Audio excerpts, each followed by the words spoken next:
All right, let's talk about the heart. We see it as a symbol of love, right? Or, as a machine, a pump that keeps us going. But what if it's more than that? What if it could actually hold on to a piece of someone else's life, their personality, maybe even their memories? Today, we're diving deep into a question that's part medicine, part mystery, and honestly, it's pretty mind-bending. Okay, let's just jump right in with one of the most famous stories out there. This is about a woman named Claire Sylvia. After a heart-lung transplant, she starts getting these cravings and dreams that feel totally foreign to her. Turns out, these new quirks were a perfect match for her young donor. And that one case basically lit the fuse for this entire debate. And this really gets us to the heart of it all, doesn't it?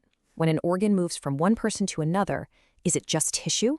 Or just something else, something invisible, come along for the ride? Is this real science, or is it just something else? To even begin to answer that, we have to start with what we actually know for a fact. So, before we get into the really wild stories, let's ground ourselves in some hard science.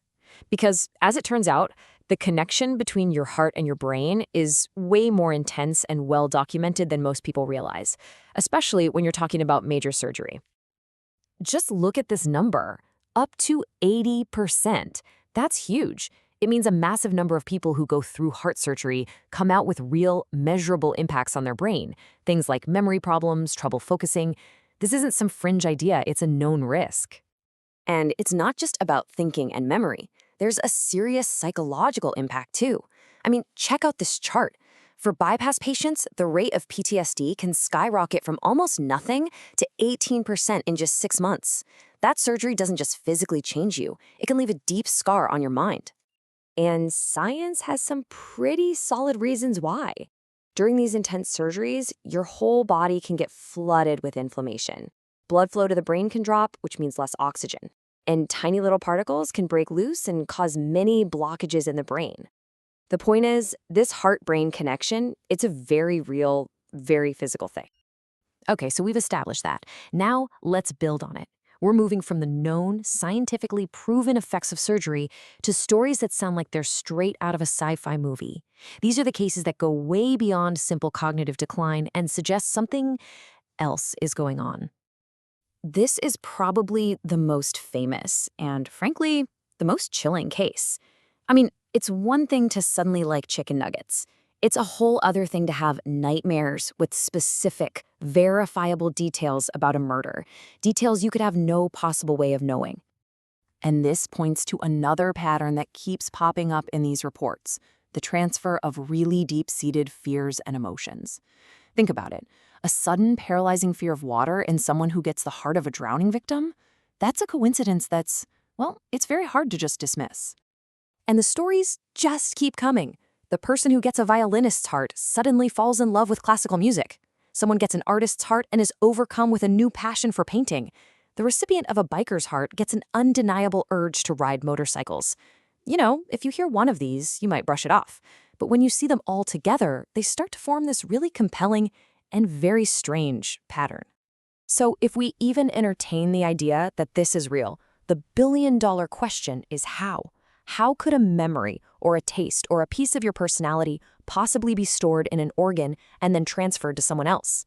Well, researchers are looking into some really fascinating, out-there possibilities. This right here is a total game changer. Your heart is not just muscle. It has its own complex neural network, a little brain you could call it, with about 40,000 neurons. This system can actually learn, feel, and remember on its own. And get this, it sends way more signals to the brain than it gets from the brain. That two-way street is key to this whole mystery. So we think of memory as something stored up in the brain's wiring, in the synapses. But the theory here suggests a totally different kind of memory. Not a conscious one, like remembering your first day of school, but a deeper, cellular memory, a blueprint stored in the very fabric of the cells themselves. So how could that even work? Well, there are 3 main ideas being kicked around. First, epigenetic memory. The simplest way to think about it is like chemical bookmarks on the donor's DNA, where life experiences have left a mark. Second is RNA transfer, the idea that these tiny messenger molecules are passed along. And third, protein memory, where proteins might fold in certain ways to store information, kind of like a tiny biological hard drive. Okay, let's take a deep breath and bring our feet back to solid ground. Because for every one of these incredible stories, science demands a reality check. And believe me, the scientific community has some very strong, very logical counter-arguments. This is basically the first rule of good science, right? Before you accept some wild new idea, you have to ask, is there a simpler explanation that fits the facts we already have? And in this case, there are quite a few. Let's run through them. There's confirmation bias. Our brains are wired to see patterns that confirm what we already suspect. There's suggestibility. If someone tells you your donor loved country music, you might start noticing it more. The powerful anti-rejection drugs patients take are known to have side effects that can alter your mood and mind. And of course, just surviving a near-death experience is enough to change anyone's personality. And this quote really sums up the biggest problem for this whole theory. Right now, all we have are stories. Incredible stories for sure, but scientifically, they're anecdotes. There are no big, controlled studies that track hundreds of patients and rule out all the other possibilities. Without that, it's just not scientific proof. So after going through all of this, the incredible stories on one side and the scientific skepticism on the other, where does it leave us? What's the real lesson to take away from this amazing, unresolved mystery? Maybe the final answer isn't even the most important thing. The very fact that we're having this debate forces us to rethink our simple ideas of who we are. It shows us we aren't just a brain driving around a body. Our identity, our consciousness, it's all part of a deeply connected system of mind, organs, chemicals, and experiences.